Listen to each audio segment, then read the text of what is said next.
Hear ye, hear ye. The regular season is over. Cash Game King season is over. And we have now many more millionaires on behalf of Best Ball. We have two of them on this show with us today. Does that mean that you can expect the best type of Best Ball playoff analysis? Absolutely not. In fact, it will probably go off the rails like so much of the regular season has, but that's okay. It's a Swolecast here on RotoGrinders.com.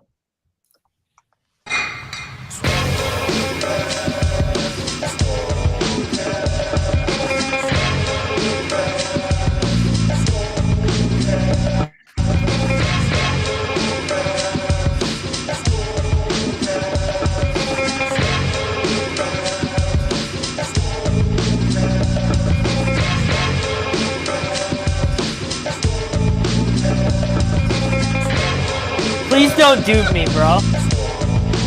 I'm begging you, don't dupe me, bro.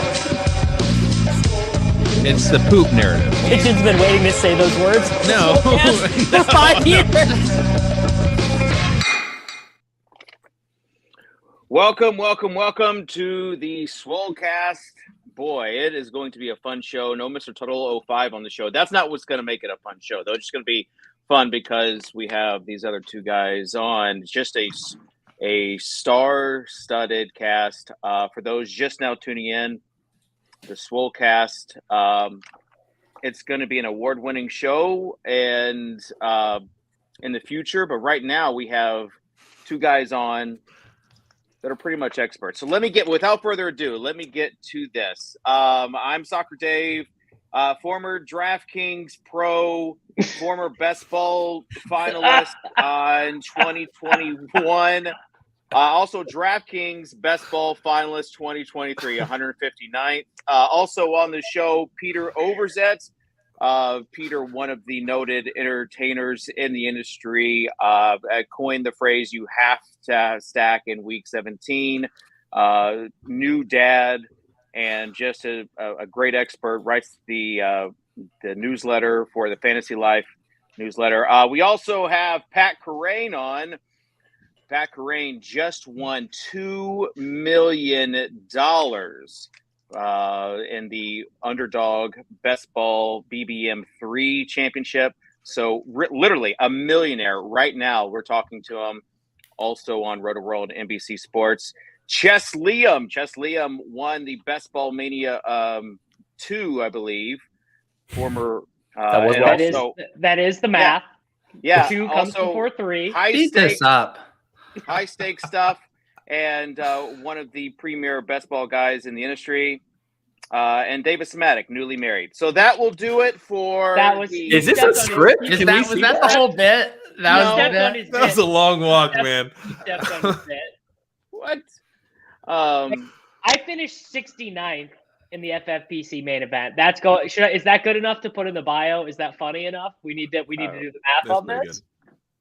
Yeah, that's all right. What team was that, Davis? Was that the Silva team? No, the Silva team would have had an insane playoffs though. No, this was a team that I did with a bunch of my gambling buddies. We've been rolling this. We've been rolling over free entries since 2018. So one of these years, it's gonna. I think I was in that draft with you, Davis. You were. So was some of the gambling and some of Deposit Kingdom bros. Andrew Hugo was in there, but yeah, you were in that one, Liam. You took Dalton Schultz in the 4th round. That's not quite true. We took Dalton Schultz in the 6th over Kittle when we already had Debo, and our team almost made it. It was a good team, but yeah, totally. How active are you guys going to be for like the Saturday, Sunday DraftKings slate, all the playoff best ball stuff? Like, are you as active as you have been in the past, or is anyone like taking a little bit of a rest? Peter, we'll start with you. Taking a rest? I mean, Davis and I have no chance to take a rest. We're not millionaires. Yeah, we are $1.99 million behind Pat Kerrane, so we have a lot of ground to make up. Do you want to know how fucked up this shit is, Kitchen? Like, I'm looking at these top prize pools, and I'm like, 200,000. I'm like, that's a tenth of what Pat won. This fucking sucks. I can't even get excited to win the gauntlet too, Kitchen. That's where we're at right now. Yeah. I know that Peter is feeling pressed because I woke up to a DM from him asking me if he wants to split an entry into the NFFC postseason hold'em. So we are Peter. That was an act of friendship. Okay. Peter, I'm on the same wavelength as you. This is gonna be the most postseason contest I have ever entered because I cannot go through another fucking trip around this planet without winning something. Just something. It's getting so tilting at this point. Look what you did, Pat. Yeah. Well, Pat, I mean, I feel like. What about you? No, I'm not going to be doing a ton of the DFS. I mean, I'm doing a lot of the FFPC playoff contest entries. I always like that contest, but I don't think I'm going to be doing a ton of Saturday. How many's a lot? We have 75 on ship chasing, I think. And we'll probably fire a couple extra. Whoa. And you guys will probably win, and all the credit will go to Kerrane and not to Peter for sure. Someone will should not go to me for the FFPC one. I'll tell you that much. I like when they name the team Pat and Friends. When they enter stuff, Pete's like, you can just enter it for me, right? You can put it on the fee. No, you got to put it on his account. The key is to have it on your account. No, they're all on Leone's, and they're all titled ETR-SC1, ETR-SC2. So the branding's already unlocked. Yeah. All right. Pat, just real quick question. What is like something that you have bought since winning $2 million? Like of notes, like one gift you've afforded yourself, like, yeah, this is what I want. In Kitchen's head, Pat like opened up a Sky Mall catalog like directly after winning. He bought himself a cold plunge tub. Dave, you asked me this question too. After Pat answers, how about you tell us what you would buy? Because clearly that's what you're. I mean, I will tell you what I have bought in the past. I haven't bought anything so far. I mean, I've ordered a few extra things on my takeout orders that I might have done, but so far I haven't bought. Like, give us like the few extras that you maybe would have not done in the past that you are now. You know, you get the guac and chips added on. Oh yeah, I can add the guac. I'm gonna add the guac. Dave, he lives in New York City, so the guac and chips is like $37 extra. I love it. Okay, like I think I've shared with people before, like the first big win, I got a pair of Uggs. The second big win I got a rower that was used maybe a dozen times, but it was with good intent. So those are the big gifts I afforded myself, both on the opposite ends of the spectrum. So also, Pat, since winning the $2 million, last offseason, Liam went into like the big boy leagues, the leagues that he would have not gone in previously. I want to know, are you going to step up your entry game in the off season and compete with Liam for high stakes king? Well, I already toppled him in one tournament and took his crown there. So, I got to come for the 555 crown now. I'm glad we have all five here. So I, had Pat on for 5 streams of Best Ball Mania. And unquestionably, I think were those the 5 days I couldn't make it, Liam? You big time me until the end. So that's why you didn't get any of the luck, rub off. So, I think Pat definitely learned how to win Best Ball Mania from my channel. But what's a fair percentage, Dave? 10%? Obviously, my tree gets residuals. I would say the fact that you could claim him maybe in your tree. Or I discovered Pat Kerrane. Or just latch Basically, on. It's a multi-level marketing like pyramid scheme. So like all of it funnels up to the top to Kitchen. So I get a cut below Kitchen, and then Liam gets a cut below me. I'm higher on Dave's tree than any of you chuckleheads. David, you're more of a shrub though, as it pertains to kind of the Best Ball millionaires. I mean, look, I made a final in the Pomeranian. It's fine. Yeah, dude. How has Kitchen gotten us to argue? We're now arguing about where we stand on his tree, whether or not we're in his tree. I mean, this is how he wins. This is how he wins. He frames it. He frames it as a way for us to fight amongst ourselves.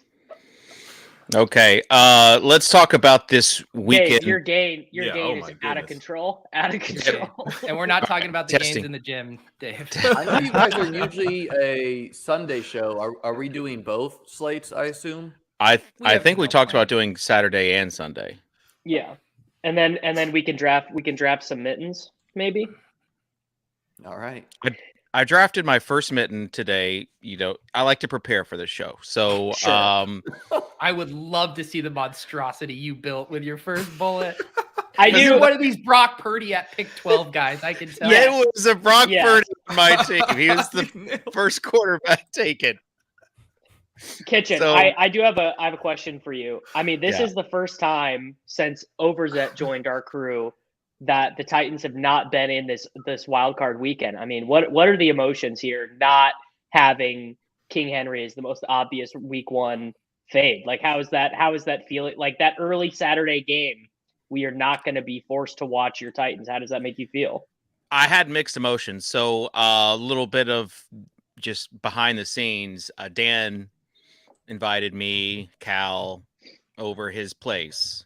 He was wearing a full Kirk Jaguars jersey. And he was all about the Jags. I had mixed emotions. Like I feel like cheering for your team to lose and not make the playoffs is a beta move, but that's kind of how I felt because I knew there's no chance they're getting past the first round, and I just want them to address some serious issues that they have in the personnel department.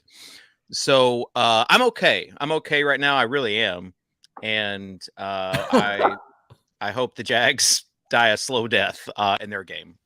I think the Jags can straight up beat the Chargers, to be honest. I don't even know if that's a hot take. So does Vegas. They're like 2-point favorites. Interesting. Kitchen, is Dan a gracious The Chargers winner? are. Was he rubbing it in your face? What's it like to sweat a game with Dan Bach? Yeah, Doesn't it was he okay. live in Jacksonville and you live in Tennessee? Like, did you No. fly there? He just moved to town. So he was okay. There was one instance where he started clapping in my face, and I said, Dan, don't be that guy. Like after, but other than that, he was fine. And he's got a kid in middle school, and he actually told Dan during the game he was a Titans fan. And so I felt kind of bad for him because it was just literally Dan by himself cheering with all these other Titans fans. Wait, does that mean Dan's kid has been in Tennessee schools for like 6 months and already got converted to the local? Yeah. Wow. I was not like that as a kid. I was Does like Derek- in the that Big much, Ten though? fan. Does it take that much to convert from Jaguars to to the grit and culture of the Tennessee Titans? Probably not. That wasn't me. I was like, Trent Edwards is the savior of the Bills.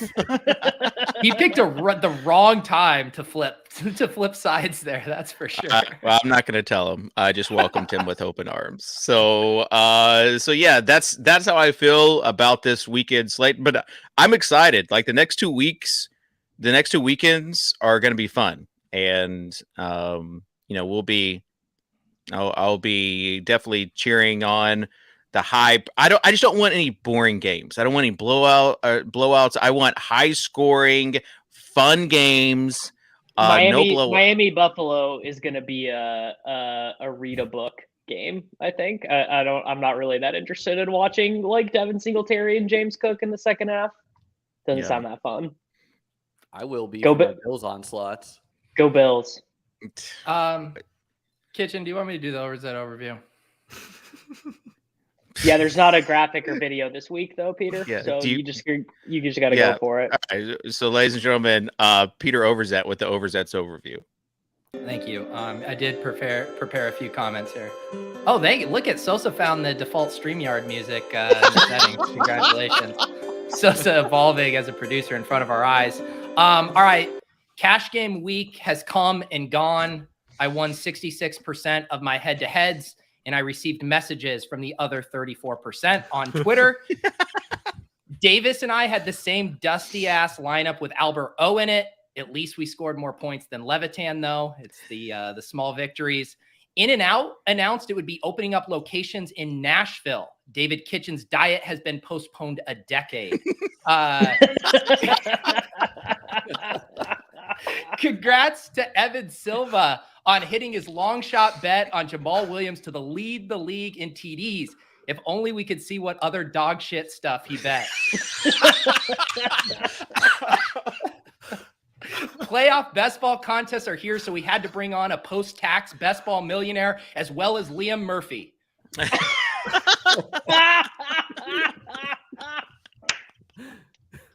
As for DFS, DraftKings has given us a handful of contests that feature the entire wild card weekend slate with hundreds of dollars up top. And because Liam is here, I don't have to break down the full slate since we know the answer to the test surely involves Jamison Crowder in onslaughting the Bills. Back to you, Dave. All right. Okay. He literally just said Bill's onslaught. So that's why when you guys start trampling over my jokes, I know it's time to do the Overzet. Yeah. All right. So any hot takes for this weekend, Patrick? Any hot takes? What about Seattle? Seattle live against 49ers. That's a hot take. I think they are. Like, is it going to be shocking if Brock Purdy throws 2 picks, 3 picks, and they get bounced? That is the scenario in which Brock Purdy gets like really overwhelmed and plays like CJ Beathard is how they lose. I think that's probably not live to happen against the Seahawks because their defense is so bad. Their pass rush is good, but the secondary is so brutal. I think that's probably much more live. Like the Giants like randomly beating them or something like that feels way more live to me than the Seahawks doing it. Ken Walker rips off a couple touchdowns. DK Metcalf shrugs off a guy. They luck. Sure. I mean, I'm selling. I'm already very anti Shanahan, so you're selling me on it right now. My take is that the spreads for the Seahawks 49ers game and the Ravens Bengals game should be flipped. Like the Bengals should be 10-point favorites and the Niners should be 7-point favorites. You feel that way if Lamar plays? Yes. Lamar's not playing. 100%. Hey, Lamar's not like playing. 99. I don't know if Pat, tell him. He's not playing. He's dealing with significant swelling in his knee. You heard it from a best ball millionaire who's still grinding out Roto World blurbs. They got him under contract for decades. Yeah, I gotta. A lot of this money is going to a lawyer to review this contract I signed. Yeah, he's well. You got in contact with Denny's lawyers, who are already the best in the business. Denny's lawyers are not good, as it turns out. I mean, do we want to do Saturday slate first, or full or multi-weekend slate, or do we want to let's just do multi-weekend slate? Like Pete said, there's dozens of dollars up top, so let's see what we got. $100K up top for a 2-day slate is actually pretty generous from DraftKings.com. I was surprised to see 100K. 100K doesn't make it move anymore, Davis. Look, Peter, we're doing the best we can, buddy. I don't think we're gonna make it all back in one trade. It might be like a 3-trade type thing. We need another Top Shot bull run. Hey, how many inch? that would also be good for me though, but we all co-own a Dusty Zion. Yeah, and he just got hurt again. God. How many entries were in the underdog BBM3? Like 460,000. Yeah. I think 453,000. That is crazy. I know, like the DraftKings was like I think 400,000 or 350,000. No, DraftKings was 800. No, it was like 860,000. And that's why Kitchen. I think you making it to the finals of that is arguably more impressive than Pat winning BBM. This is what the angle I was going for. Like if you take the percentage, the ratio. And I had a shot too. How did you finish in that? Like 150th. Basically, no Mike Evans, no money. So I didn't have. Okay, I got a real football question because people are pretty split on this. The Cowboys Buccaneers game. Everyone's got the dueling takes on this. The Cowboys always lose in the playoffs. Brady always owns in the playoffs. Brady has never lost to the Cowboys in like his 97-year career. But just via every objective metric, the Cowboys are a better team. I think this is the hardest one to solve for the mitten, for these playoff contests. I think figuring this game out honestly, I think if you just took a stance and didn't try and middle it, I think so many teams are like going to middle it where they're going to like soft fade these teams and not take a really hard stance. I want takes. My take is that everyone, like the narratives, like this is what always happens in the past, are generally fish narratives. And, I think the Cowboys could just blow them out. Am I going to take some bucks in the mitten contest just because they're cheap and you can backstack them? Yes, but I think everyone's getting afraid of the Cowboys. They're getting back 3 starters. They're getting back their center. They're getting back Van Der Esch at linebacker and someone else. And I think the Cowboys are going to be fine and win this game, and they are comfortably top 6 to win the Super Bowl at 6. I agree with Davis's take that the field, at least in terms of like the FFPC contest, is probably going to underpick the game. And that could be an edge of just like, making sure you're not playing it on both sides. Man, yeah. That was a bad game by him last week. Can I just throw in one little? It has nothing to do with what we're talking about, but I was shocked. I did some digging into rankings for next year. Tony Pollard's ranking for next year shocked me. Like where people have him. Well, the market. What does digging in entail, Kitchen? How long did you spend like, on this? Typing in Google and then clicking the links. Yeah, he went. Sounds like you visited one website. He went to 2023 Fantasy Pros expert consensus rankings. No, I didn't. It wasn't even Fantasy Pros. It was probably some SEO farm. But no, I looked at a few sites, including PFF. Whatever is free, whatever is out there. I looked at. Where would you guess that Pollard is being ranked for next year? Like back end of the second round. Yeah, that's where I'd have him. Yeah, top 30. Like anywhere from 12 to 17 is where I saw. Isn't he a free agent though, right? He's a free agent. That's why. Yeah.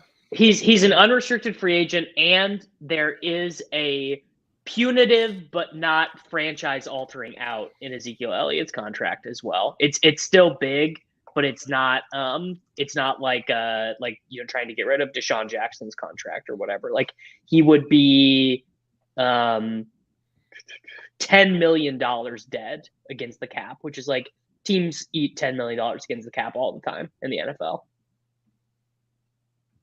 Kellen Moore is getting a worrying thing maybe is that Kellen Moore is getting head coaching interviews this offseason again. Yeah, although if they were to get rid of Zeke and have Pollard installed as the lead back, I guess I wouldn't be so concerned about how sharp the offense is. Sure, yeah, who cares, right? Yeah. How annoying is it going to be then when Malik Davis then becomes the next thorn in the side? It's like Malik Davis is getting 9.5 touches per game, and we're like, Jesus Christ, he looks good. This is Ben Tate. This is just Ben Tate all over again. Okay, let's briefly talk about quarterbacks. Any other quarterback other than Josh Allen that you guys like this weekend? And I really like Lawrence. Lawrence like doubles with like a Josh Palmer bring back just feels like that's going to win someone hundreds and hundreds of dollars. I mean, you got to roll out some Danny Dimes and some Burrow.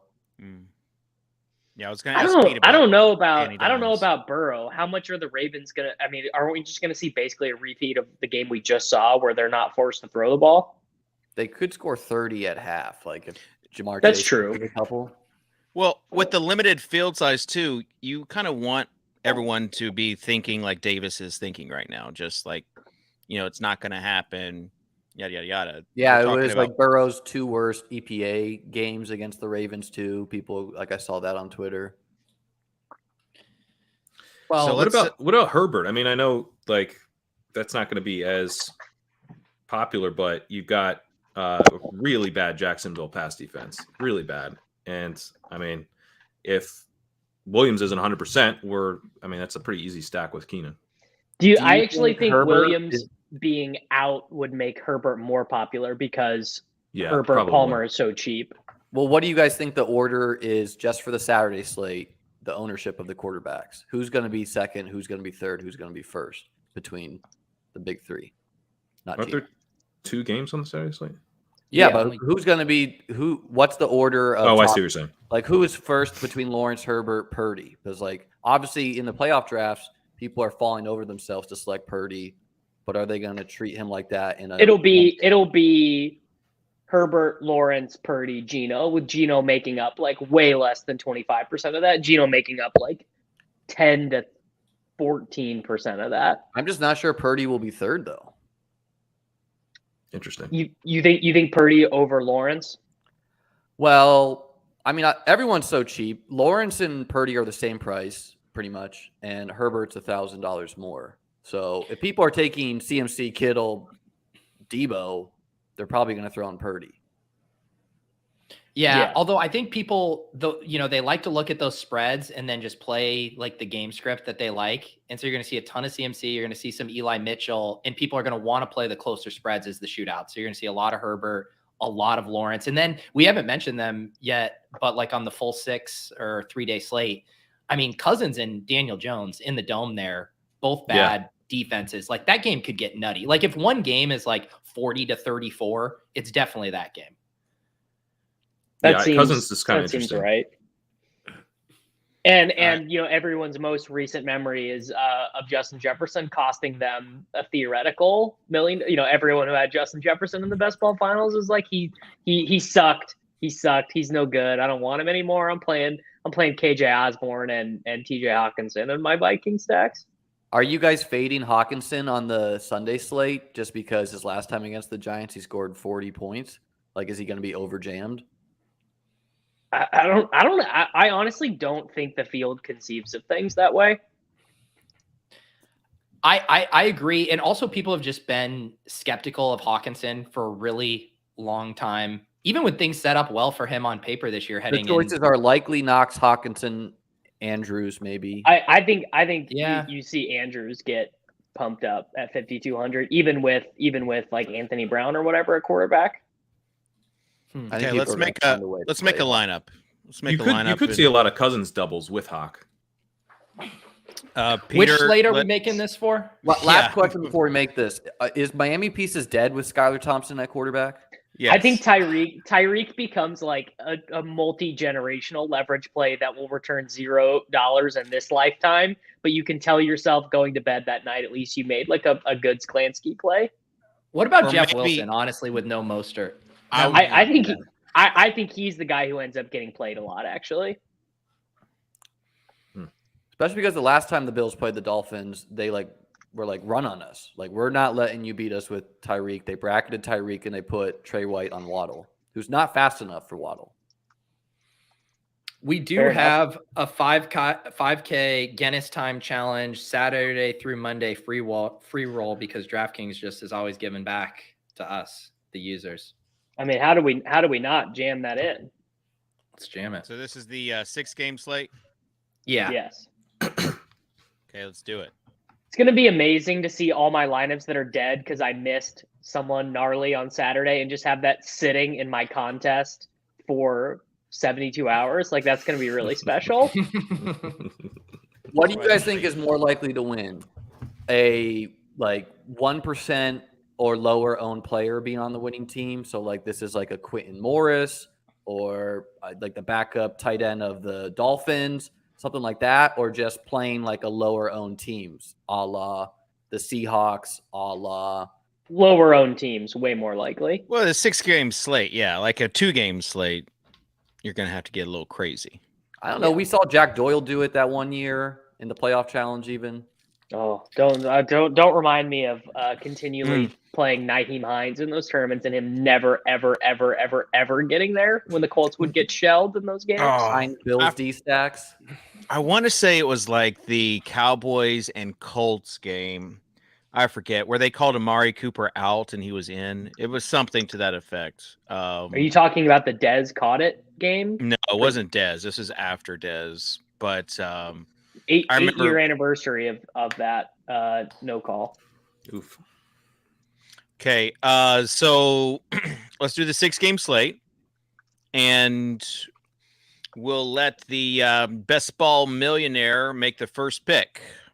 Good. Oh, sorry. I was gonna say, we can't let Liam go because he's chewed up 9 of the slots. I'm sorry. I should clarify. The Best Buy multi-millionaire make the first pick. I'm north of 1.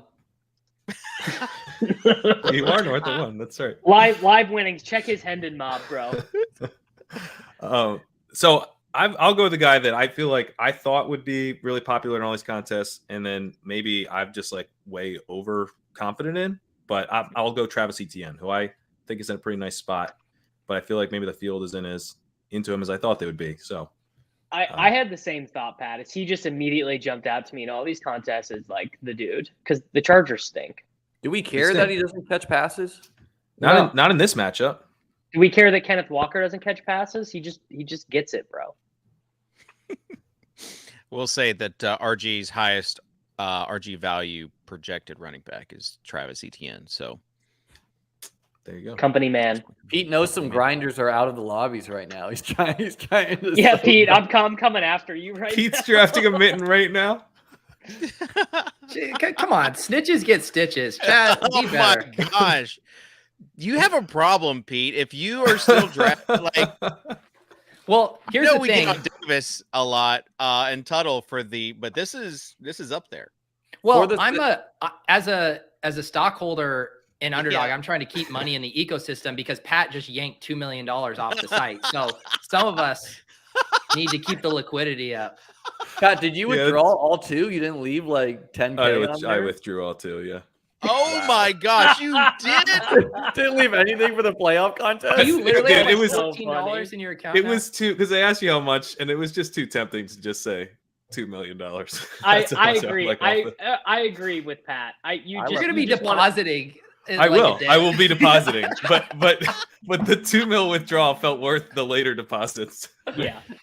Like, I get it, but how good would it feel to just withdraw like $1,990,000 and still have That's like good. $10,000 like on the site? Hey, Dave, not as good as withdrawing $2 million. I bet. I guess you got to get those deposit rewards. Pat's So not do going you to guys think deposit until they Charles offer Jack him will be- some sort of deal. Yeah, some he's sort gonna of bonus. he's gonna DM Rudman and be like, "Hey, dude, can I get a deposit bonus? You know, Yeah. BBM3 champ deposit bonus." First time depositor, I swear. So we have ETN, and then I will let you in between picks. I'll let you make a pick, Peter. Thank you. Best ball millionaire sandwich. Let's do the Hawkinson thing. If the take is he's not going to be jammed, let's play some Hawk. I'm guessing Chargers Jags will be the most stacked for the 6th game. Yeah, I think agree. you're right. I agree. Yeah, I agree. And it's like not that much better of a game environment than really a lot of the other games, in my opinion. Okay, Liam, who are you going with? Josh Allen. Yeah. Oh boy, QB1. Where do you get your ideas?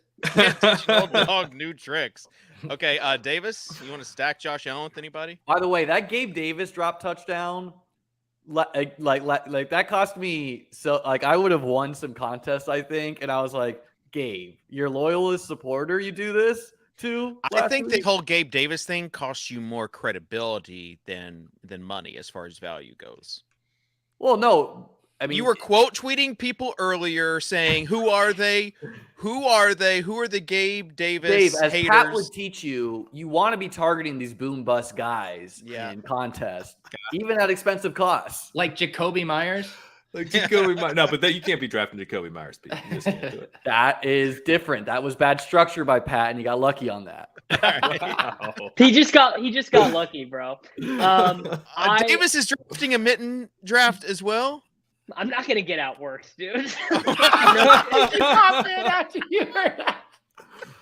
I have to say, I'm gonna take Tyreek.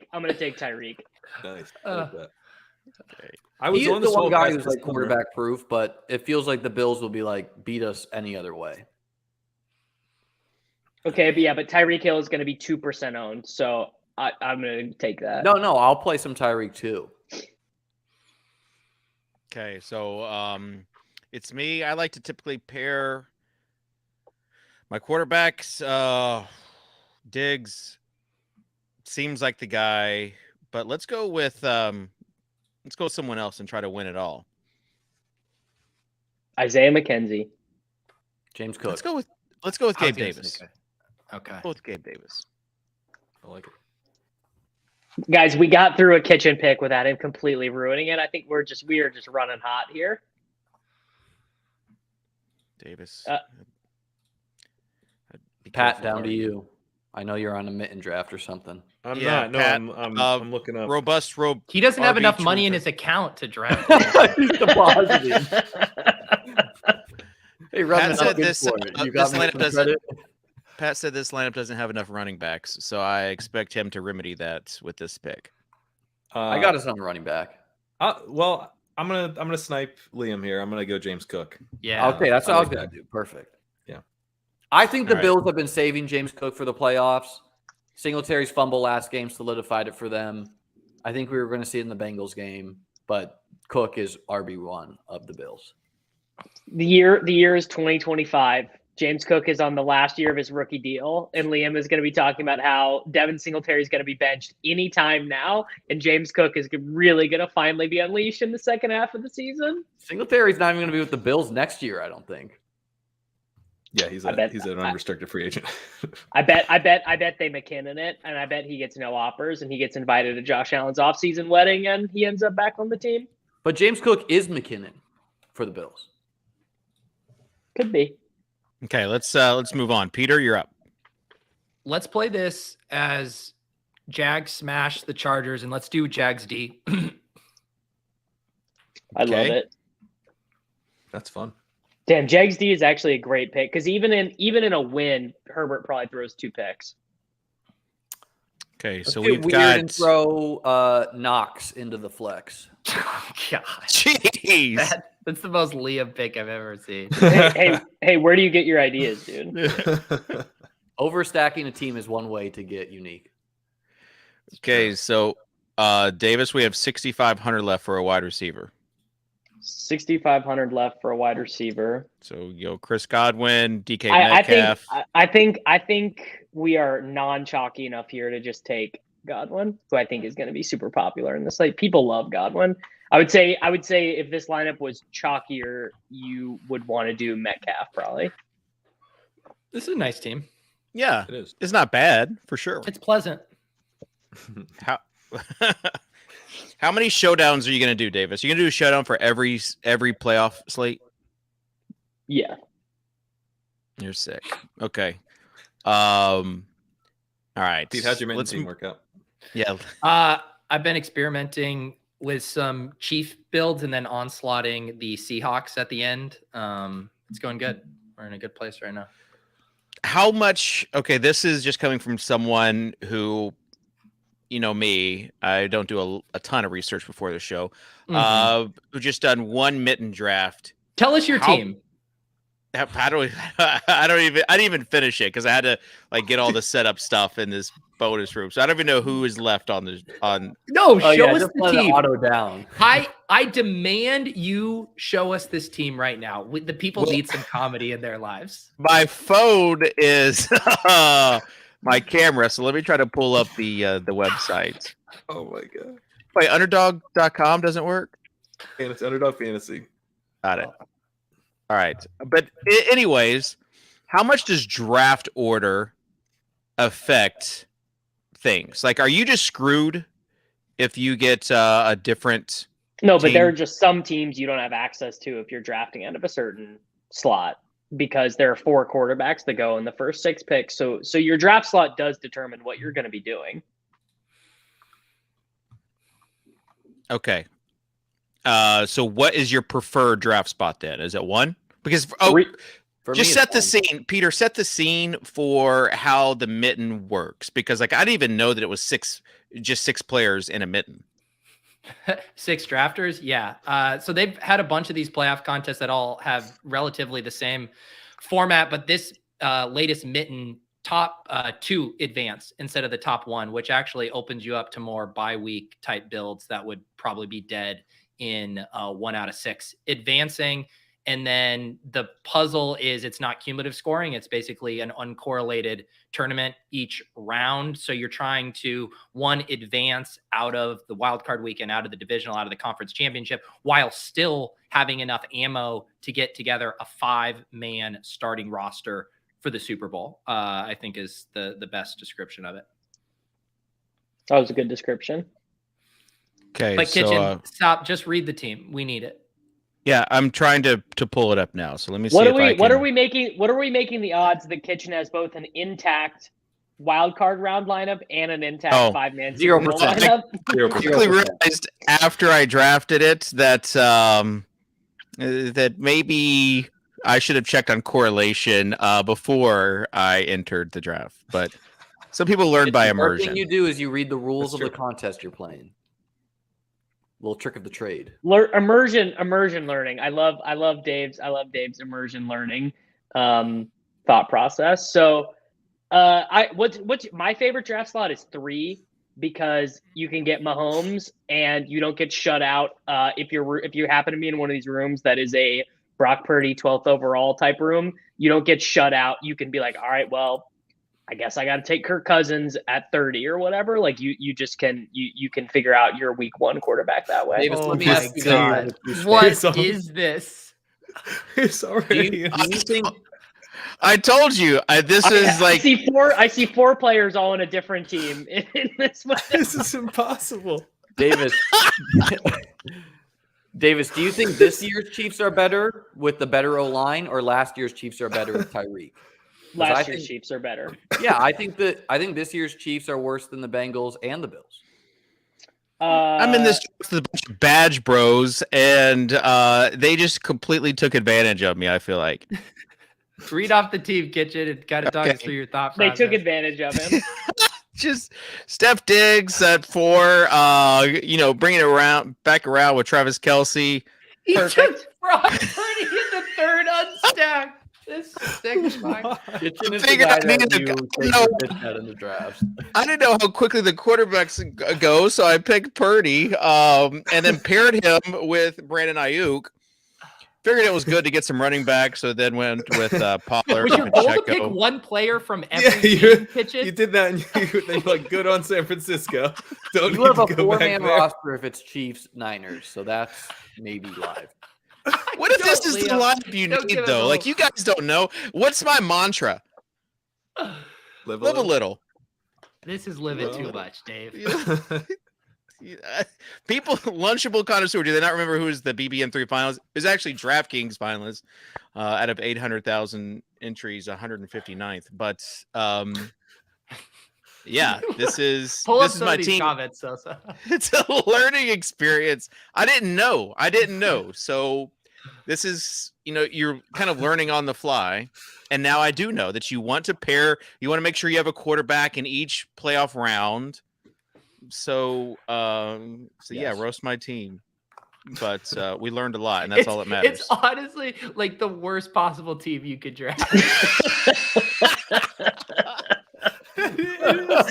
like not straying from ADP and just picking like who's available roughly.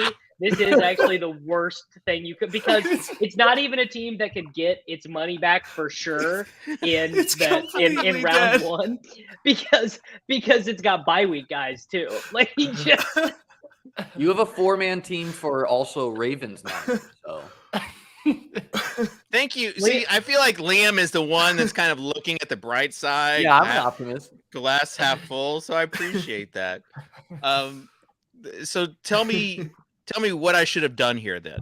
All right, we'll scroll up to the top. David, you're trying to draft a 5-man Super Bowl team of the teams in a given draft that you think is most likely. So you want to have 5 available players for an AFC NFC Super Bowl matchup. Got it. So typically with Diggs, you would probably, instead of taking Kelsey, unless you're going to onslaught, You take an NFC player. yeah, Like Kittle, take a to set up the Kittle, Purdy take stack a later. Jefferson, take a CD Lamb. Got it. And so do you want your quarterbacks to be one AFC, one NFC? You don't need It to. sort of depends on the bracket.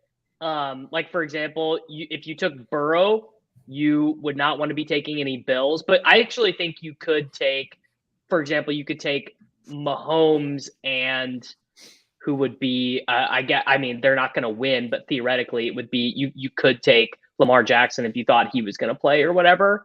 You just wouldn't want them to meet until the conference championship for expected points, probably.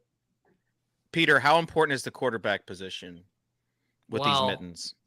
If I reach for Brock Purdy there, I'm playing the Niners to the Super Bowl and assuming that Brock Purdy plays well, and I'm not drafting Justin Herbert, and I'm certainly not drafting Justin Herbert without any other Chargers on. Well, his team again, after that, I was. So I also had to like make rankings for this because in Tennessee you have to create rankings, otherwise you can't enter a contest. So that was a whole other step I was not anticipating. So I'm pretty sure, Kitchen, just for that, you can just import the default and then like move one thing around and then it counts as your rankings. Well, anyways, learning. But I do like the idea of you handcrafting your entire rankings for the playoffs here artisanal bespoke playoff best ball rankings by Soccer Dave. He's gonna auto draft 150. He doesn't have time for this. Truly bespoke because they serve one man. You guys don't understand, though. I'm a man of the people. This doesn't just happen to me. I guarantee you, someone who enters a draft unprepared, this happens to them as well. I am just merely a tool and a vessel for those people so that they can see some of the mistakes I've made and learn from them. And I'm willing to take on that $5 in negative EV. So to be clear, your plan is to go into things unprepared as a way of helping the people. I wanted to vessel, I believe. Yeah. I wanted to understand what the mitten was. You just asked me what the rules were in the entire structure. You had to experience it first. I had to experience it. Like, no, I wasn't asking Peter. I was asking you for the people. So I have it. I get it. So remove Dave criticism from your point of view. Yeah, if everyone would just go ahead and like and subscribe, and to get more, just expert / just regular Joe analysis. A lot of people just on the shows, they just all claim to be experts. Me, I don't claim always to be an expert. In fact, I always like to say I'm always learning. I'm continuing to evolve. What about when you mentioned you're a DK pro? Yeah. Well, that was something I was an expert in, obviously. Yeah, totally. I wanted to give a shout out to some of the people that get it. Ross Torgerson says, this was from one, I guess, last Swolecast video. I enjoy the entertainment factor this show provides. If I wanted to watch horrible, dry fantasy content, I would head over to Redacted Other Fantasy. I read the comment. It rhymes with romastic, though. I enjoy Davis's insight, but his bitterness with Dave's lack of effort on a weekly basis is entertaining to me and is a great ongoing bit that I enjoy way more. There's plenty of hardo DFS content on YouTube, which makes me appreciate the Swolecast that much more. 4 dudes just having a good time, making fun of each other, and talking a little DFS is what we need more of, IMO. Keep up the great work, fellas, especially Soccer Dave. Yeah, I heard that in Biden's speech, actually. He was like, you know what America needs more of? Some entertaining I love how you DFS clip this, content. Kitchen. Yeah. To use this as a shield when we were ganging up on you too much at a point in the show. You're like, wait, let me read this flattering review. Yeah, I had the flattering review pulled up. I was just wanted to find a point to put it in the show. All right. Any other mitten / playoff best ball takes that you guys like? What are the most stacked teams that you have at the moment, Patrick? I bet you could guess for every single one of us. I had a lot of Dallas stuff early. I was gonna guess Dallas for you. I was gonna guess Bills for Liam. I was gonna guess Chiefs for Davis, and I didn't have a guess for Pete. But if I had to guess, I would guess perfectly balanced exposures across all the teams. Wow, where do all 4 of us individually get our ideas? A little, Pete. Yeah, if I had to guess on Pete, it would be something like Bengals or something kind of out of the ordinary. I do have a lot of Bengals. That's actually a pretty good guess, Dave. Okay. All right. So what about like hot takes for stacks? If you could give me a piece of advice for who to stack, what's the top stack I need to look at? 3 or top correlation. Bills Mafia. Okay. The Bills are so hard to stack because you can't get their 2 best players together ever. And it doesn't really make sense why that is. Like, why do people just give Chase Burrow. They're like, yeah, okay, Chase Burrow, you can have that when the Bengals are just as likely to go to the Super Bowl and are going to play. It's probably people like me, who are that guy who drafted Josh Allen, thought he was going to get Diggs, and not happening because I don't know the whole correlation of things. My advice would be the market is just where the players are listed, and it's okay to just reach and grab players for your stacks, and you should be doing that. Yeah. Kitchen, this format is actually good for you because you can live a little. You can throw ADP out. You just need to be concentrated on a couple of teams. I was going to ask Davis, as far as his drafting strategy, we know that he's kind of come around to the live a little strategy for 2023. I was going to ask him if he's already started kind of toying with that with some of these drafts. No. I'm drafting 5-man stacks of the 3 good AFC teams because I think the field is chasing their tail a little bit with the Chargers and the Jaguars and these. I think there are only 3 teams. I think an AFC pick where you're not trying to make up for a bye week that's not a Bengal, Chief, or a Charger, I think is basically drawing dead to make the Super Bowl. But are you reaching in any rounds on any players above ADP? Yes, to get the stacks. You have to. There you go. That was my whole point in the 2022 offseason. How are you building your Chief stuff, Davis? How are you feeling that bye week? Honestly, a lot of Buccaneers, a lot of Godwin, Brady, Fournette at the end to get those week 1 points. The needle that is the hardest to thread, and actually a team that I think if you did 150 of these in a really thoughtful way, is figuring out a 5-man Eagles Chiefs team where you're starting with Mahomes or with Eagles, where you get enough points week 1 to advance. Cause like that is what, I mean, if you add up the equities of the Chiefs and the Eagles to win their conferences, it's like 30-ish% of the outcomes or whatever. Like it's huge, but it's so hard to get those. You don't even need drafted together.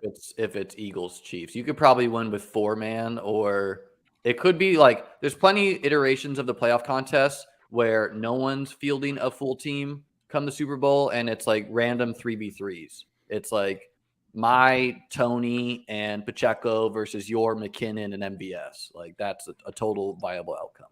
Okay. Hold on. It's time for Close Your Eyes. Peter? This is going to be hard with this mitten draft. And Patrick, close your eyes. Okay, are you ready? We know that there are thousands, tens of thousands, hundreds of thousands of these best ball teams, and you have to get super unique to win some of these tournaments. That means big-time drafts or big-time reaches in these drafts. I want you to imagine a quarterback that was 28 for 43, 373 yards, 3 tutties, just 1 interception, and a touchdown catch in his game in the Super Bowl to win the Super Bowl. Do you know who that person is? I don't know what the fuck you're talking about. It's Nick Foles. It's Nick Foles. So here's my question. Here's my question. 150 lineups. How many lineups do you draft Gardner Minshew? Well, Nick Foles was the starter heading into the playoffs, so I have to have my. It doesn't matter. Still the same premise. Close your eyes, Pat. It's not the same premise. Wentz tore his ACL in the regular season. Close your eyes. My eyes are closed. Pat, the same premise is that a backup comes in to lead his team to a Super Bowl.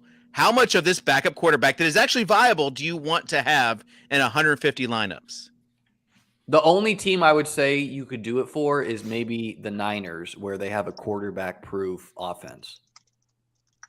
Gardner Minshew could be the guy. Or the Eagles, too, yeah. Gardner Minshew and whoever the Niners backup is, too. Peter? 0%.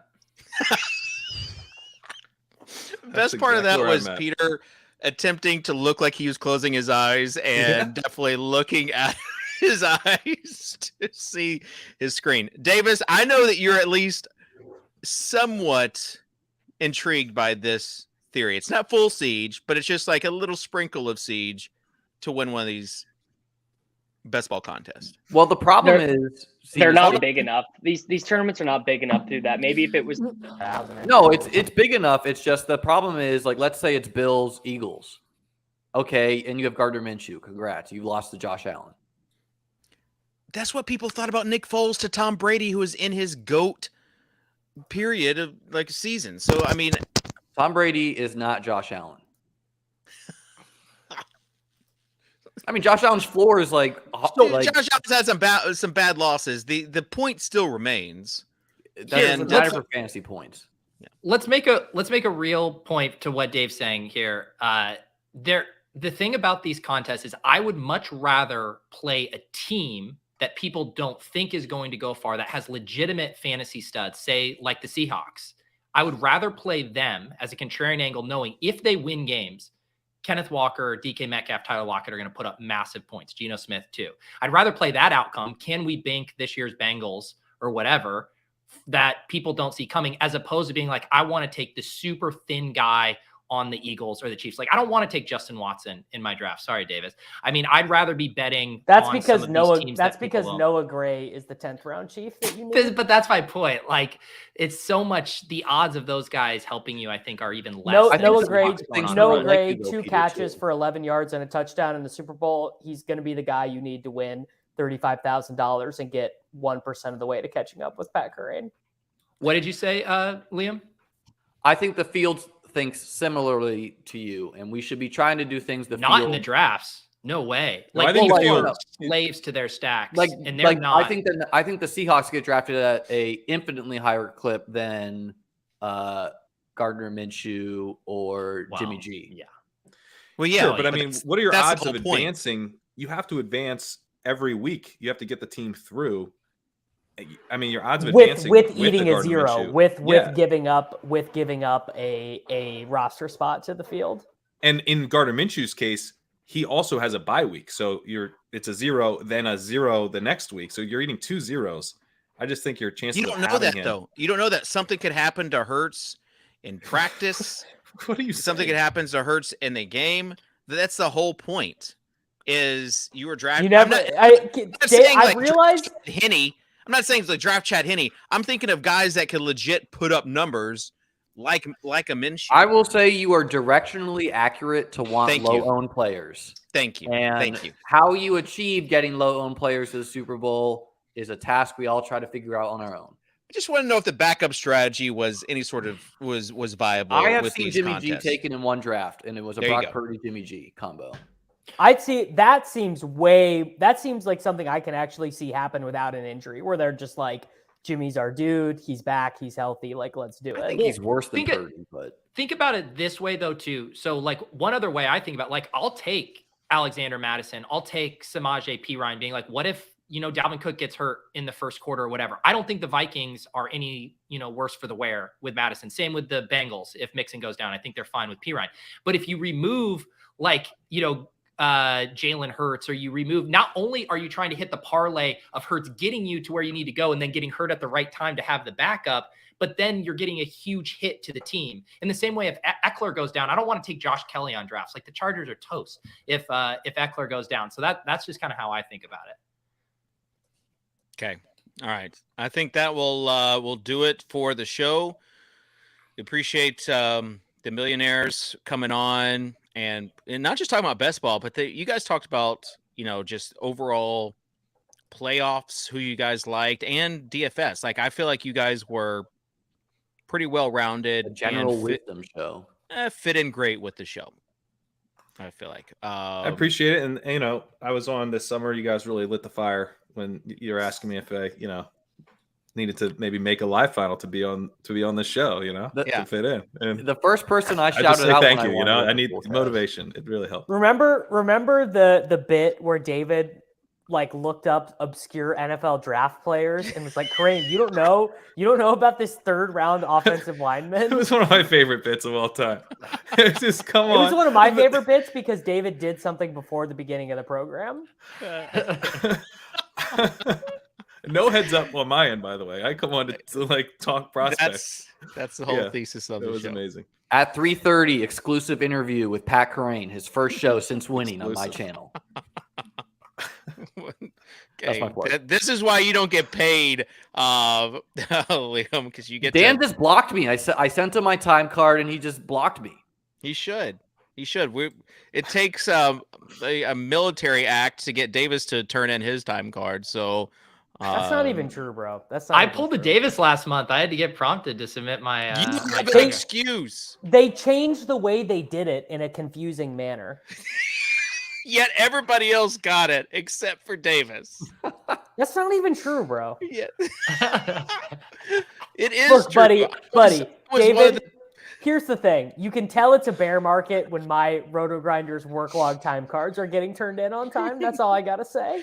All right. Davis, are we going to do this trip? Oh, to Tampa Bay this weekend? Laird invited us to go to the Tampa Bay game on Monday. If you guys do, let me know. I'll come hang. I live in St. I didn't mean I to say have that in front of I, Liam. I have some real life stuff that I don't think I'm gonna be able to make it to work, which is brutal. Take Kerrane on the private jet. Yeah, let's get the take PJ, Pat. Fly us Why down. is Laird not going to? Oh, is he on the Bucks roster? Come on on, practice yeah, squad. he's on. He's Leonard Fournette's coworker. And Keyshawn Vaughn. Nick in the chat, by the way, pointing out I could buy a better pickleball paddle, and I actually do think I will buy that. So, yeah, you that'll could be the start nice your thing. own pickleball line. There's could been be suggestions to pickleball- buy a pickleball team. Pickleball Pat. Word on the street is that the Super Bowl party is going to have a pickleball tournament. Jesus, that's why I'm not going. Now I know why I declined.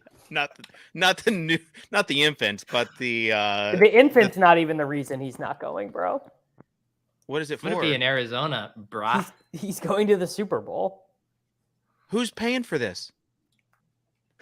Well, all the people's rake on underdogfantasy.com. Oh my gosh. Are you staying in like a Super Bowl house? I don't know about any of this. Yeah, but it was your idea to kind of have a collection of fantasy influencers all in one house. Yeah, a BFS guy. They are giving you 100%. credit for that. All right, so you have to be in the same house as Jack Settleman? Unfortunately. While he's breaking news. Anybody else of note in that house? You know what? Details have been hard to come by. I know Rudman is going to be there. We'll do a few cold plunges. Yeah. But No way. BBM No way. Didn't really get No that way. invite Rudman from is BBM hardo 2. enough to be doing cold plunges on vacation. Tell him. I want him to know I said that. All right. I want matching finger toe shoes with you. I want to. David, can we do something this year? Will you vow to do a cold plunge? Sure. That When have I is ever good. shied away from doing what it takes to get this show to the masses? What about the Swolecast? We all do like a polar plunge where we all run into some lake in the middle Let's of go the winter. That skiing. sounds like- Let's do a ski trip. You're saying let's, Chess, Liam. Well, with guests, like. All right. Hey, I fixed the mic difference between Davis. I did you big do it, services for the show. and you watch every week. I appreciate you. Hang on. Not every week. Yeah. Can I just, Davis, do you have this happen? Recurring invites for head-to-heads. Recurring head-to-heads. Here's the What thing. did these people, assholes do? They clicked the wrong button when they sent you an invite where it says like make this contest recurring. It is auto checked. I will Yeah. say when I sent my head-to-head to Pete, you had to uncheck the recurring. Should I just played- pick off all these idiots? Are they Well, allowed to withdraw? It'll be one of two if you accept. They won't be in it Oh. automatically, I believe. All right, I thought this is. how But I get even. honestly, if you're being a true EV hound and we want to catch up with Kerrane, the EV of accepting all those and they do have a dead lineup or a reserve lineup in there is good enough to accept. Okay. Davis, you don't know. That's so thin. It is so thin that they have a reserve lineup. The odds higher than zero of them having a dead lineup or them forgetting about it until after the slate locks. Might have to Non-zero play a little sum cash on games. Saturday. It's the return of the cash game king. Wild card weekend. All right. Special thanks to Liam and Pat for being on the show. Davis and And Peter, good to be back with you guys as well this week. We will be on. I mean, we're going to keep on going through the playoffs. We'll probably take a little bit of time off after football ends, and then we're back. We're back right there. We didn't get to 5. We didn't get to 5K. We didn't get to 10K, but it's okay. It's just a constant evolving process, just like my mitten teams. So, with that being said, we'll see you later next time on the Swolecast and RotoGrinders.com. Peace.